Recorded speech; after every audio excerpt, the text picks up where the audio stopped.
friends and sisters, and welcome back to my channel. In today's video, I'm going to be chatting about my thoughts on a book that recently made me a couple weeks ago, and that is Don't Let the Forest In by C.G. Drews. This is a YA gothic novel. Got a lot of things to say. Again, the book made me cry, and if you watch my reels or my shorts or my TikToks, I did talk about this book as being one of my favorite of the month of September, and also one that will be on my top 10 of 2025. So lots of good things to say about the book. But if you guys like the kinds of videos from me, let me know in the comments down below. If you want to see more of this kind of stuff from me, let me know in the comments. Or just hit like, subscribe, all the fun stuff. But let's just hop into the video because I have a lot to say. I'm going to start off with the synopsis of the book. This is a YA gothic novel following a high school senior, Andrew. This year things are a little different. His twin sister, Dove, kind of separated himself from his group of friends. He's not quite sure why, just that she has. Thomas himself has separated himself as well, and he's also under suspicion of murdering his parents. So, kind of a lot going on there. As Andrew's trying to deal with the fact that he is utterly alone this year, he learns about the fact that Thomas's paintings, his drawings, have now come to life and are harboring in the forest outside of school, and are now threatening to kill everyone and everything within the school grounds if the boys don't go and try to stop this madness. Now, very obviously, the boys have to go and stop it, so they are now spending their nights fighting monsters, keep them from killing them and their classmates. Moving on to trigger warnings for this book, I'm going to pull out my notes because there's a lot. We got violence, we got death, eating disorders. I think it's mentioned off page. I could be wrong, so just keep an eye out for that. Blood, gore, homophobia, bullying, and a lot of body horror. As y'all know me, I don't do well with body horror, so I should have seen it coming, judging by the cover of the book, but I didn't, and now here we are, and I'm just ever so mildly traumatized. Ever so mildly. Moving on to my first thoughts, I was excited to read this. I've been wanting to read something by C.G. Drews since they were first published. I did end up reading this as an arc, and it took so long to get to it that it was kind of offensive, but I still was super excited to read it when I finally did get the chance to sit down and actually read it. Or get to reading it, I should say. Moving on to my actual review of the book, this is also going to be very spoiler free as best as I can. There might be some spoilers that spill in and out, but nothing too major. The writing is definitely a cornerstone of this book. Pulling out my notes again. The writing is very atmospheric. It's really easy to get lost in CG's writing style. I think it's just beautiful and wonderfully done. It was easy to read without getting dumbed down, without feeling like it was dumbed down for the reader. It's also super descriptive without feeling like it was too overdone for the reader. It was kind of like that really nice middle ground of getting the right amount of descriptions while keeping it simplistic enough for me to understand and not super get so bogged down by the minutia of what they were trying to say. This felt like a masterclass in, like I said, finding that middle ground of descriptive but easy to follow and still lyrically and atmospheric and all the wonderful things that I love about gothic novels. The horror aspects especially came to life in this writing. I felt all the things in awe, terrified, disgusted, horrified, sad, angry, just all of the feelings that you should be receiving from a horror novel in this book, and it was just so wonderful to read about. Moving on to the characters. Per usual, the characters are some of my favorite things in this book. If you guys don't know me by now, or if you're new to this channel, I'm a very character-driven kind of girly. They left off the page from the very minor characters to the major characters. I loved them when almost all of them appear. There's a bully, obviously, in this book, judging by the very obvious trigger warnings.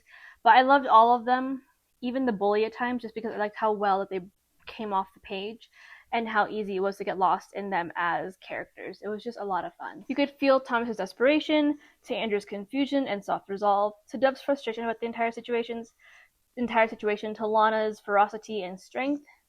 And I felt like it just really came off the page. I'll be saying that a lot about this book. This came off the page. I really wanted them all to win. They all cared for each other so well in their own way, and it just hurt to see everything kind of go down the way that it did. I definitely think they got the book moving, and I loved this ragtag group of characters. It was just so much fun, and I loved reading about them, and I wish I got more of them on the page. I wish there was so much more of the story left. They just hurt me so deeply. Moving on to the plot, I thought the plot was interesting. I love the idea of monsters coming to life from drawings. I think it was pretty fun to figure out what was going on. However, it's not the biggest focus of the book. Definitely, the characters are definitely the bigger focal point of the novel. It's very obvious that they are the focal point of this novel.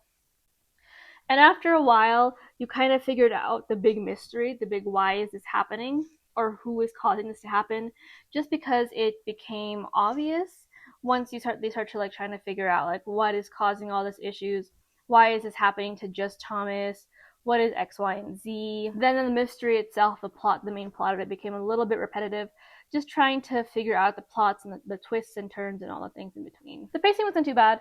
I think that it follows the cornerstones of a horror graphic or horror, a horror, a horror or a gothic novel. It's slow at first. It definitely builds your way up into the horror aspects of the novel. You get to really figure out and piece things together as you go along. And then by the time you piece things together, it might be a little too late for you to realize.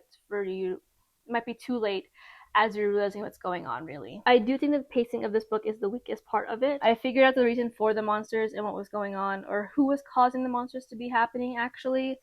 And then after that, the midpoint of the story got really repetitive, with them trying to figure out what is happening and how to stop it, when I've already kind of figured it out by the middle of the book, which was kind of annoying. There are also two plot twists that happen kind of right after the other that made it really feel faster paced than it was in the beginning, and just kind of like ruined the momentum because I didn't have a lot of time to really process the plot twists that were happening, and then they just happen, and you're just like, oh, okay, well, what do I do with this knowledge? Because I don't really know what to do with this knowledge. Like, it didn't give me a lot of time to really sit and think on the twist itself. It just kind of happened, and because the twists happened so quickly, I didn't have time to process or think or grieve even really with what was happening, or grapple with the fact that this happened and this is happening, because then the next twist happened, and then I had to be stuck rereading an entire portion of the book trying to figure out what happened exactly and what has happened and what to do. It was very sad, but it was also a very sad book. Moving on to themes, there are a lot of themes about grief, trauma, and identity in this book. We see Andrew grapple a lot with his sexuality and what it means for him to be asexual and also queer, versus what that means for Thomas, who is deeply in love with him.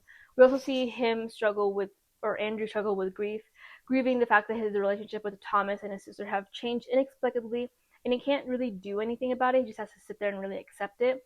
While also the trauma of which you learn later on, the trauma of what happens to both Andrew and Thomas, and how that affects them as friends, as a couple, as people who have known each other since they were little. I think the themes weren't as strong in this one as other books have been, or like books I have read have been, but they're definitely present, and they're definitely there that you can really see and understand as you're reading through the book. Moving on to my overall thoughts, I give this a 5 out of 5 stars. The book made me cry. I laughed. I sobbed. I got angry. I felt all the emotions. I went through the 5 stages of grief.